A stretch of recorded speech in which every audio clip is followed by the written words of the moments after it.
Students हम बात करेंगे प्रॉब्लम की जो कि रिलेटेड है equations with different exponential functions. और हमारा क्वेश्चन है जी, find the set containing all x such that जो हमारे पास 3 है, बेस है, जिसमें एक्सपोनेंट जो है 3 की एक्सपोनेंट जो है एक्स स्क्वायर माइनस 5x+2 है, is equal to 9 power x plus 1।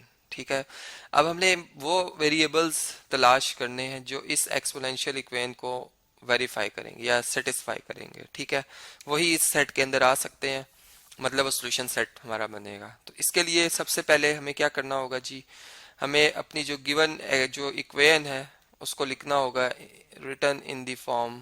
ठीक है, या एक्सप्रेस करना होगा इसको मुझे किस तरह से जी, इसको एक्सप्रेस इस तरह से करना होगा कि b जो मेरे पास एक नंबर है, ठीक है, बेस है, इसकी पावर अगर f ऑफ x एक फंक्शन है तो दूसरी तरफ भी बेस b ही बनाऊंगा मैं और इसकी पावर g ऑफ x में रखूंगा। ठीक है, तो अब ये जो हमारा गिवन क्वेश्चन है, अब हमने इसको देखना है कि क्या ये इस फॉर्म में लिखा जा सकता है या नहीं। ठीक है, तो इस केस में अगर आप देखें तो हमें ये पता चल रहा है कि इस क्वेश्चन में, ठीक है, ये जो हमारे पास b है वो क्या है, वो 3 है।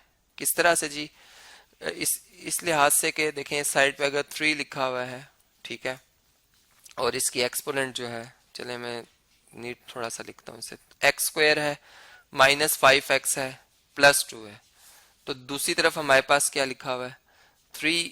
किस तरह से लिखा हुआ है कि 9 को आप 3 का स्क्वायर लिख सकते हैं और इसकी पावर जो है वो x प्लस 1 है। ठीक है जी, ये है इसकी पावर जो कि x प्लस 1 है।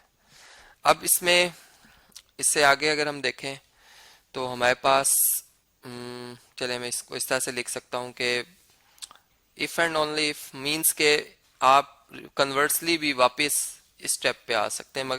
यानी अगर गिवन ये होता है कि 3 power x square minus 5x plus 2 जो है, ठीक है, ये इक्वल टू अगर फर्ज करें 3 पावर 2x प्लस 2 के है, ठीक है, तो हम इससे वापस इस शेप में इक्वेशन को लिख सकते हैं।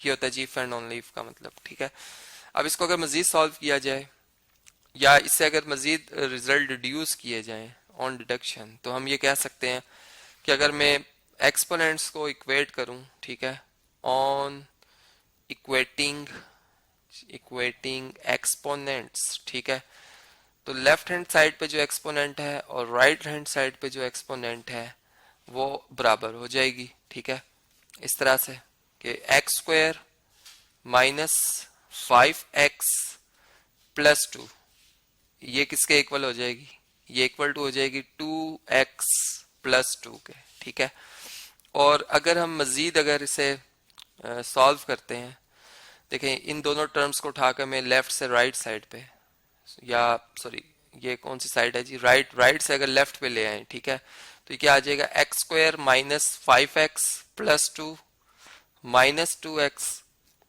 माइनस 2 और ये इक्वल टू किसके आ जाएगा 0 के। ठीक है, और इससे मजीद अगर आप देखें तो ये -2 और +2, ये -2 है, इसको अगर आप देखें दोनों आपस में कैंसिल हो जाएंगे। X square minus 5x minus 2x ये ऐड होकर सेम साइंस में, मतलब नेगेटिव साइन में ऐड होकर -7x आ जाएगा इक्वल टू 0।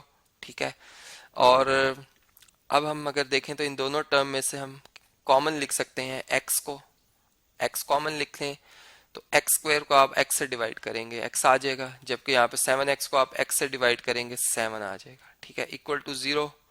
और अब अगर मैं यहाँ पर ये प्रॉपर्टी लगाऊं रियल नंबर्स की कि दो रियल नंबर्स का प्रोडक्ट 0 के इक्वल है, तो इधर फर्स्ट नंबर जो x है वो इक्वल टू 0 हो सकता है और सेकंड जो है x माइनस 7 ये 0 के इक्वल हो सकता है। ठीक है, तो इसका मतलब यहाँ से अगर हम ये, बल्कि इफ एंड ओनली इफ की जो साइन है उसको हम साथ साथ चलाते रहेंगे, ये इफ एंड ओनली इफ, क्योंकि हम इससे कन्वर्सली भी वापस भी आ सकते हैं। ये ऐसे नहीं है कि हम वापस उस मेन इक्वेशन को ना बना सकें, हम बना सकते हैं। ठीक है, और यहाँ से फिर हमारे पास हम यूं कहेंगे कि if and only if x is equal to 0 और यहाँ से x इक्वल टू 7 आ जाएगा। ठीक है जी, चूंकि यहाँ से आप अगर -7 दूसरी तरफ मूव करेंगे तो +7 आ जाता है। अब अगर मैं इसको चेक करता हूँ, वेरिफिकेशन करते हैं हम इस गिवन क्वेश्चन में, ठीक है, तो हम देखेंगे कि ये वाकई जो क्वेश्चन में कहा गया था कि आप वो सेट मुकम्मल करें जो इस एक्स की मतलब वो वैल्यूज लिखें जो इस कंडीशन को सेटिस्फाई करती हैं, ठीक है, और वो ये है। इसको मैं कॉपी कर लेता हूँ और ये वाकई, अब हम चेक करते हैं कि क्या ये वाकई इसको सेटिस्फाई करती हैं या नहीं, ठीक है। तो चलें यहाँ पे इक्वेशन को कॉपी कर लेते हैं। यहाँ पे भी में दो चुके वैल्यूज आई हैं तो यहाँ पर एक सेपरेशन लाइन लगा लेता हूँ और यहाँ पर मैं x की वैल्यू जो है वो 0 लिखूंगा और यहाँ पे मैं x की वैल्यू जो आई है मेरे पास 7 वो लिखूंगा, ठीक है। इसको हम वेरीफाई कर लेते हैं अब और चलें देखें। अब इसमें 3, अब x 0 है, 0 का स्क्वायर 0 होता है, 0 -5 से मल्टीप्लाई हो जाए 0 ही आएगा और इसमें +2 ऐड कर दें आप, ठीक है। जबकि दूसरी तरफ अगर आप देखें तो 9 है और 0 x की जगह +1, तो ये बन गया 3 पावर 2, जबकि यहाँ पे बन जाएगा 9 पावर 1 जो कि 9 के इक्वल है, जो ट्रू है क्योंकि 3 स्क्वायर 9 ही होता है, ठीक है। इसी तरह अगर यहाँ पे आप देखें तो हमारे पास 3 7 स्क्वायर होता है 49 चूंकि x 7 है, ठीक है, -5 7 से मल्टीप्लाई होकर आ जाएगा 35 और +2, जबकि दूसरी तरफ यहाँ पे लिखा हुआ 9 और 7 + 1, ठीक है। अब आप देखें यहाँ पे आ जाएगा 3 पावर 49 में 2 ऐड कर लें, बन जाए 51, 51 में से आप 30 माइनस कर लें, 21, 21 में से 5 माइनस कर लें तो 16 आ जाएगा। जबकि यहाँ पर इसको आप 9 को 3 का स्क्वायर लिख सकते हैं और ये 7 + 1 8 है। तो देख सकते हैं लॉ ऑफ एक्सपोनेंट्स अगर हम लगाएं तो ये पावर्स आपस में मल्टीप्लाई हो जाएंगी, 2 और 8 16, तो 3 पावर 16 इक्वल टू 3 पावर 16 जो कि ट्रू है। इसका मतलब कि हम कह सकते हैं कि सॉल्यूशन सेट के अंदर ये दोनों वैल्यूज आएंगी। तो लास्ट में हम लिखेंगे देयरफॉर, ठीक है जी, जो सॉल्यूशन सेट बनेगा, ठीक है। अब इसको हम टेबुलर फॉर्म में लिखेंगे, इसमें वो नंबर हम दर्ज करेंगे, ठीक है।